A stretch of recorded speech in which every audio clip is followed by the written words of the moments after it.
Hello friend, এই যে macaroni আর Nutella, ছোট ছোট মিনি নিউটেলা আছে না, ওইটা দিয়ে আমি বানাচ্ছি বাচ্চাদের হেলদি খাওয়া। তার জন্য ম্যাকারনি দিয়েছি আর নিউটেলা দিয়েছি, অল্প মশলা দিয়েছি। এটা একদম নিরামিষ, তো পেঁয়াজ রসুন এগুলো কিছু না, একদম সিম্পলভাবেই করছি। এই যে মশলা দিয়েছি, হলুদ দিয়েছি আর কাশ্মীরি মির্চ অল্প দিয়েছি, কাশ্মীরি লঙ্কা আর একটু জিরার গুঁড়া, ধনে গুঁড়া, একটু আদার গুঁড়া, ওগুলা সব দিয়ে দিয়েছি অল্প অল্প করে। আর এখন বাকি নুন চিনি দেব। বেশ হয়ে গেল, একদম চটপট রান্না। সিদ্ধ করে নিলেই তো হয়ে গেল। বাচ্চাদের জন্য এই খাওয়াটা ভীষণ হেলদি হয়, বুঝছো? তোমরাও বাচ্চাদেরকে এরকম করে বানিয়ে খাওয়াবে, খুব ভালো লাগবে। যে এখন এটার মধ্যে আমি নুন দিয়ে দেব।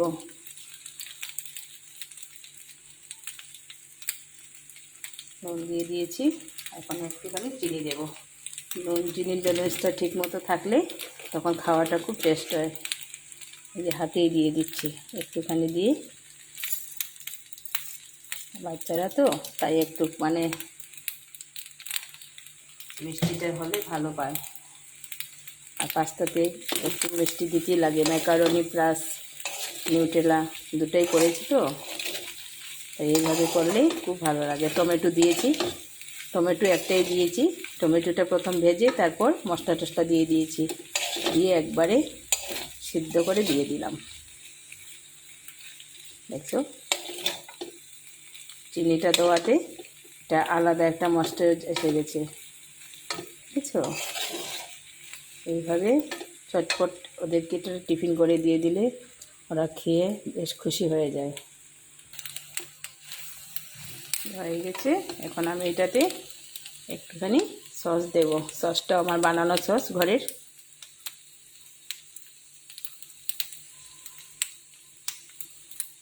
বেশি দেব না, দই দেব তো, পাস্তাতে দই দিলে ভীষণ ভালো লাগে খেতে।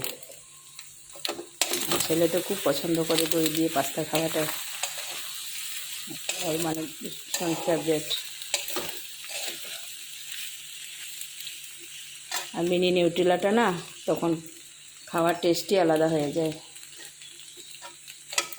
এই যে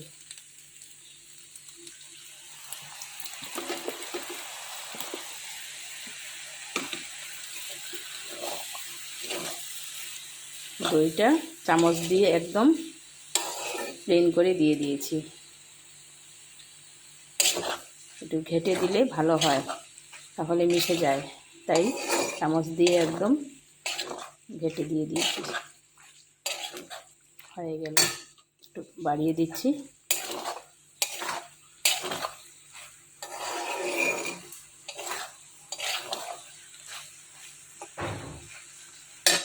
বুঝছো, বুঝতেই পারছো কেমন টেস্ট হবে এটা। ঠিক আছে, অলরেডি হয়ে গেছে। এই যে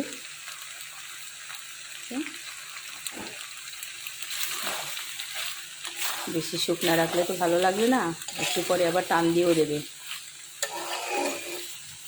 শুকিয়ে যায়।